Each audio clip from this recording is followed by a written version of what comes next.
La pluie et la neige descendent du ciel et n'y retournent sans avoir arrosé la terre, sans avoir fécondé et avoir fait germer ses plantes, et sans avoir fourni la semence au semeur et du pain à celui qui mange. La parole du Seigneur.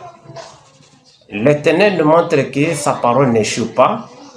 Dès qu'il envoie sa parole à une mission, et elle va accomplir sa mission. La parole de Dieu ne peut sortir et rentrer sans accomplir ce que Dieu l'a envoyé. Quand Dieu parle, c'est pour faire. Quand Dieu parle, c'est pour accomplir sa mission. Ici, on nous montre l'image de la parole, mais la parole a beaucoup d'images. Ici, on nous montre la pluie et la neige. La pluie et la neige ont une même forme. C'est pourquoi on nous montre ici que dès que la parole sort comme la pluie, c'est pour arroser. Ici, l'Éternel montre à l'homme comme un homme qui a dans une vie de sécheresse, comme quelqu'un qui vit dans un lieu désert, là où il n'y a pas de cours d'eau. C'est pourquoi quand la parole vient, c'est pour arroser. C'est comme à la Genèse, on nous montre que lorsqu'il fait matin, il y avait des brouillards qui arrosaient la terre pour que la terre soit fertilisée, des plantes puissent accroître. Bien-aimé, l'Éternel dit, ma parole c'est une pluie pour arroser. Toi qui es dans la vie de sécheresse, sache bien quand la parole vient, c'est pour te fertiliser. C'est-à-dire, tu peux être quelqu'un qui ne fait rien. Même si on te donne combien de millions de dollars, tu ne feras rien parce que tu es sec. Tu n'as pas la possibilité de produire. Tu n'as pas la possibilité de créer parce que tu es sec. L'esprit sec, l'intelligence sec, la sagesse sec, c'est que tout ce que tu fais sont bloqués. C'est pourquoi l'Éternel dit, quand j'envoie ma parole, c'est pour rendre la terre praticable. Pour un cultivateur, il faut la pluie. Pour un éleveur, il faut la pluie. Parce que quand la pluie tombe, arrose les herbes et les animaux auront à manger.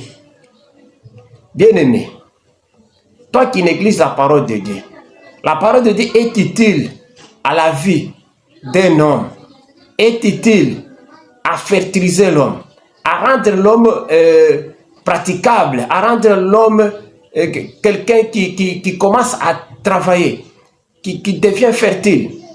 La Bible nous montre 4 choses que la parole fait dès qu'elle est d'une forme de pluie et de neige. Et il a 4 choses qu'elle va accomplir. La première, c'est arroser. Deuxième, c'est féconder, la fécondité. La troisième, c'est faire germer. La quatrième, c'est fournir la semence, fournir la nourriture. Bien-aimé, l'Éternel dit, quand ma parole va, c'est pour te rendre fécond. C'est-à-dire, tu es quelqu'un qui a terminé les études, peut-être l'université.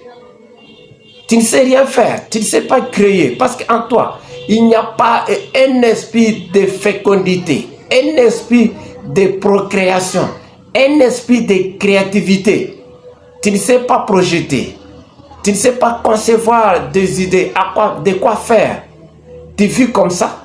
C'est pourquoi l'Éternel dit, quand il envoie sa parole, c'est pour te donner quoi faire. C'est pour te donner un bon raisonnement. C'est pour te donner une réflexion, de créer une activité, de faire promouvoir ce que tu fais là. Écoutez, il dit, ma parole quand elle arrive, c'est pour faire germer.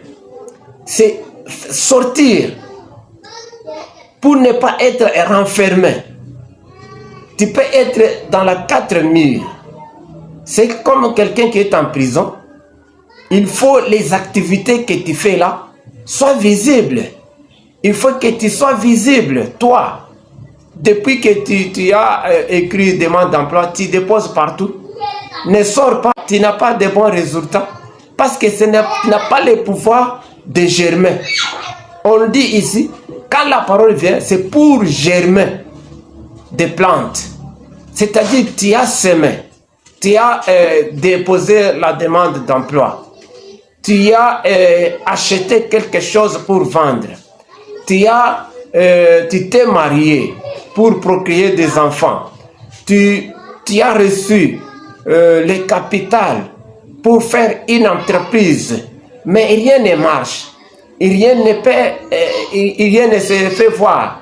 C'est pourquoi on le dit ici, quand la parole vient, c'est pour accroître, c'est pour faire développer, c'est pour mettre ça à la visibilité, à la vie de tout le monde, pour que tu sois vu.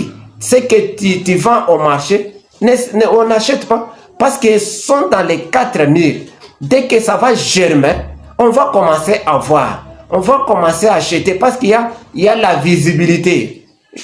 Tu as mis ça au public, c'est comme ça on commence à voir. L'Éternel dit, tu dis, oh, je vais au marché, on n'achète pas. Et au travail, on ne m'engage pas. Parce que tu es dans les 4, tu n'as pas encore germé. Il faut que la parole vienne te faire sortir là où tu es là où tu es caché, là où tes marchandises sont cachées, là où ton travail est caché, là où ta fécondité est cachée, on va les faire sortir. On va te donner la croissance. L'Éternel dit, c'est pour fournir. La parole de Dieu vient pour donner quoi faire. Vient pour épanouir ton esprit. Vient pour mettre ton esprit dans l'activité. Elle vient pour te donner les capitales. Elle vient pour te donner les mariages. Elle vient pour te donner le travail. Elle vient pour te donner la demeure, une habitation, une maison. Jusque-là, tu n'as pas un endroit où poser les pieds. Tu n'as pas un emploi. Tu ne travailles pas. Tu as fait tous tes efforts pour te marier. Tu ne t'es pas te marier. Tu as cherché les maris. Tu travailles. Mais tu n'as pas le mari parce que tu n'as pas reçu la semence. L'Éternel dit, elle vient pour donner la semence, pour te donner les moyens, la possibilité, la santé, un bon visage, un bon front. Tu vois, tu peux être, en te voyant comme ça, tu dis, oh, j'ai une bonne corpulence, j'ai une bonne taille, mais on ne te voit pas. Quand on cherche les gens qu'on peut engager pour les problèmes de cardinage, peut-être dans un bon service. Quelqu'un qui a beaucoup d'argent cherche quelqu'un qui peut les carder, cherche quelqu'un, des gens des biceps, des gens des... Mais tu as ça, pourquoi tu n'es pas engagé? Tu déposes, on ne te voit pas. Parce que tu es visible. Il faut que Dieu te donne la possibilité de visibilité. C'est ce qu'il dit. La parole donne. Elle est là pour fournir, mais c'est une parole de source. Elle est là pour fournir chaque jour. Elle te donne de l'argent. Elle te donne de la chance. Elle te donne de la possibilité d'avoir le travail. Elle te donne des relations. Elle te donne l'intelligence, la sagesse. Elle te donne une bonne réflexion, un bon raisonnement. La parole te donne de bonnes relations. Tu vois? Elle te donne de quoi manger. Tu peux avoir de l'argent ici, mais tu n'arrives pas à faire des provisions à la maison. Il y a des promis qui arrivent à gauche, à droite. Tu dépenses tout et tu arrives à la maison, tu es affamé. Alors c'est pourquoi il dit, elle donne du pain. C'est-à-dire, le travail que tu fais là, tu vas commencer à les consommer. Tu vas l'utiliser à toi et ta femme et tes enfants. Tu vas commencer à utiliser cet argent avec ton mari et tes enfants. Tu ne vas pas faire disparaître l'argent comme ça. Aujourd'hui, l'Éternel dit, elle va te donner la parole. Elle va te donner de quoi manger. Tu vas manger. Tu auras l'appétit de manger. Tu auras la possibilité de manger à la maison.